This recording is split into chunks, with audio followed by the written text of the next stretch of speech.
Hi everybody, welcome. I have really been neglecting this channel, but my break is over now, so one of my goals is to work on this channel and I want to change things around a little.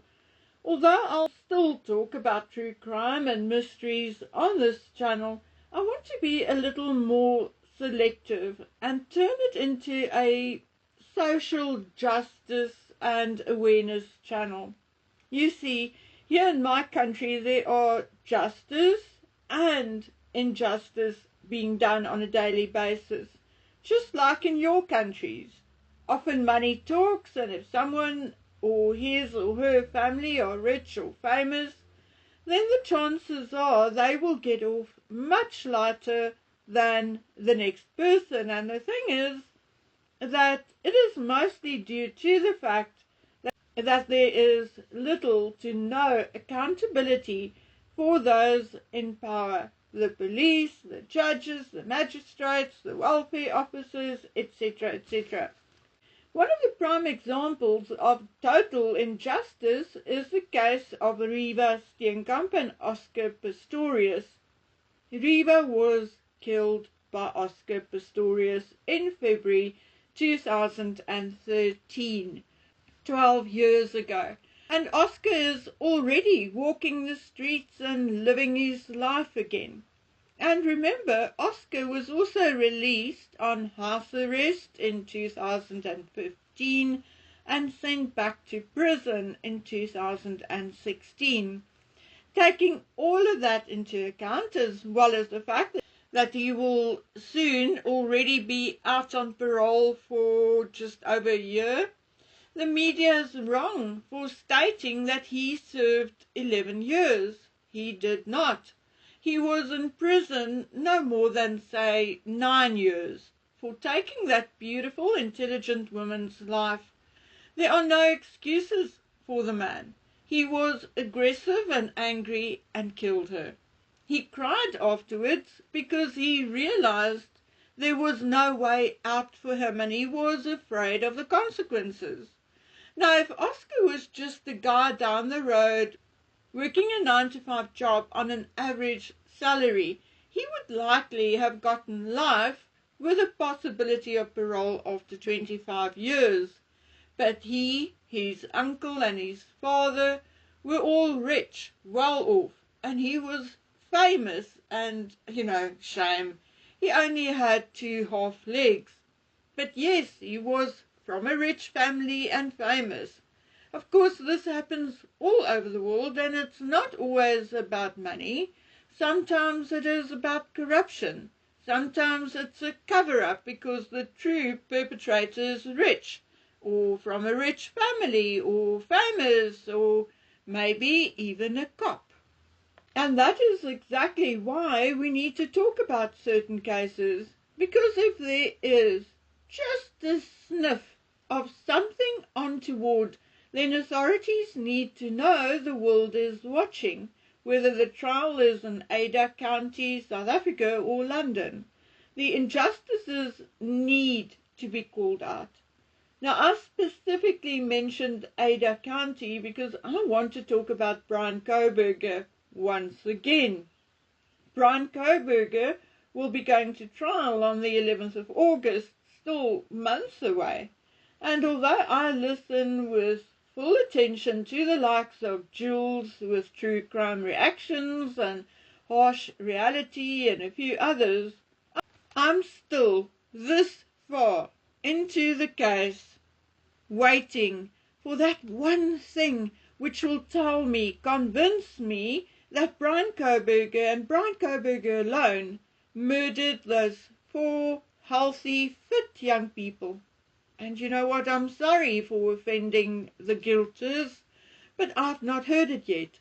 It took me a while to understand what harsh reality meant when he kept asking, how did police get to Bryan Kohberger?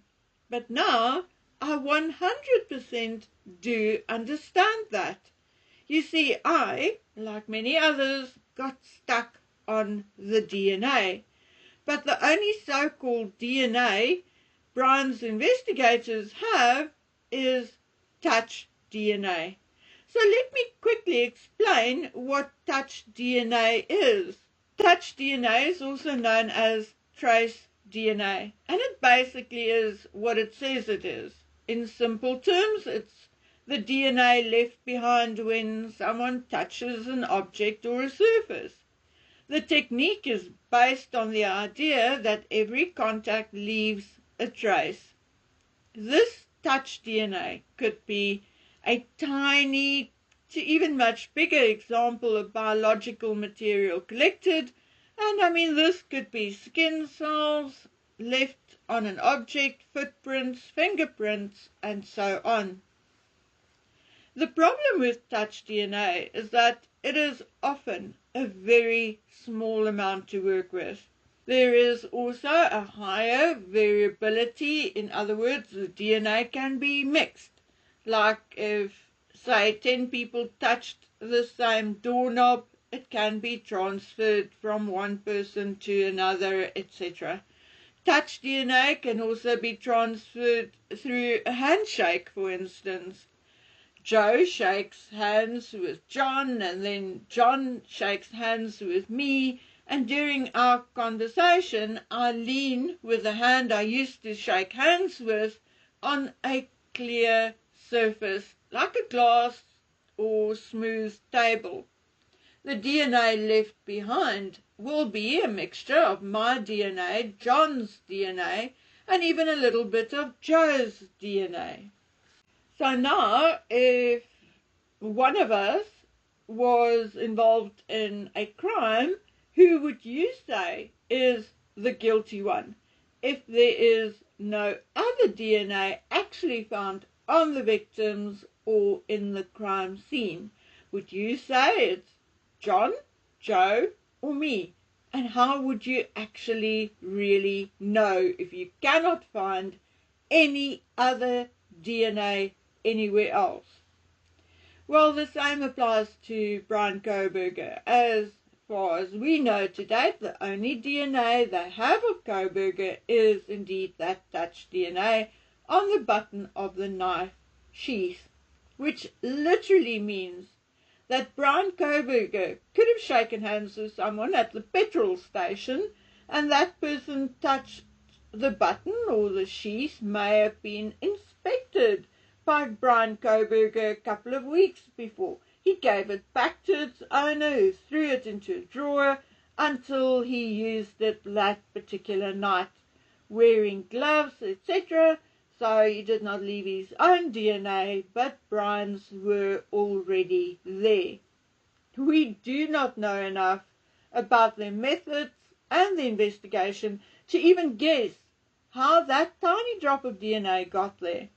The fact that it appears to be the only DNA is already problematic, but it becomes even more so when one realizes how brutal and violent the attack was.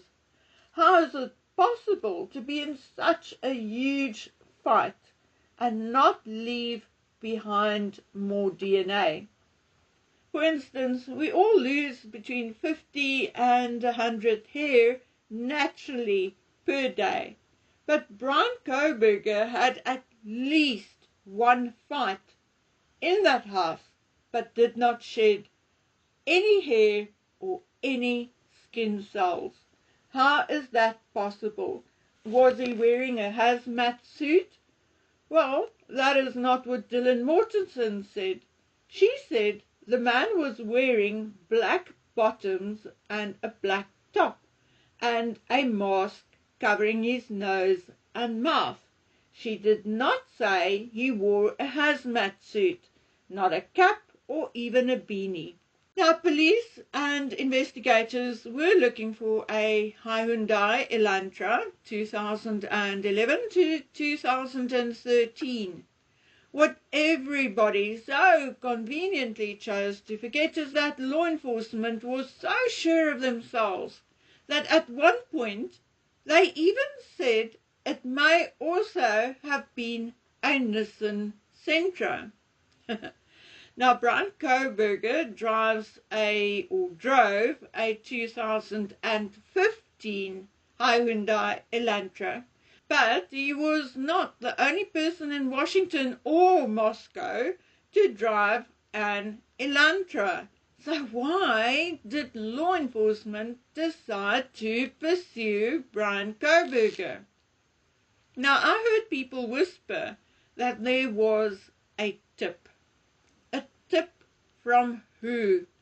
I have a strange feeling that the tip came from close to home. And I have a feeling that the person is not a big fan of Bryan Kohberger's and may even be a little jealous of the man.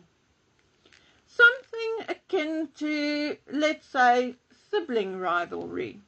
Anyway, so the vehicle cannot be the single thing pointing to Bryan Kohberger being guilty. And now I hear that the prosecution want to drop the touch DNA from the case. Why? Why would they want to do that? If they do that, then what else do they have against Bryan Kohberger? You know, no one can go to court and say that Joe Soap committed a crime. That's not good enough. You have to be able to prove it, or prove that someone like Bryan is guilty. And at this point, I do not think the prosecution can actually do it. We are now mere months from the trial in which one man is accused of stabbing 4 people to death, yet prosecution do not even have, say, DNA evidence that Bryan's car was indeed the one in which the perpetrator escaped. The prosecution has also not submitted certain evidence the defense are requesting. I think the prosecutor told the truth. They cannot hand over something they don't have. And I think they don't even have everything they bragged they had. I don't think they have the evidence the defense is seeking. Again, did Bryan do it? I don't know, and neither do you. But no one can go to a court of law and say, oh, I think he did it. No, we have to prove that he did it. And I don't think the prosecution can do so. What will happen if Bryan Kohberger is found not guilty in November? By that time, Bryan Kohberger would have spent nearly 3 years in jail. Thus, we are looking at a huge amount in damages. But regardless of the money, Bryan Kohberger's life will be ruined. Suspicions will follow him wherever he goes. The last document drops are also very interesting. Documents without dates, no body cam footage from the night of Bryan Kohberger's arrest, wording that sounds like they had to destroy his parents' home to preserve his vehicle. The state agreed that they did not announce themselves at the Kohberger home before breaking down a door. No reports of the searches of Bryan Kohberger's electronic devices. Only 5 of the prosecution's experts have reports attached. Now let me make it clear that I have no idea whether Kohberger committed the murder or not. I lean more towards not, but that is besides the point.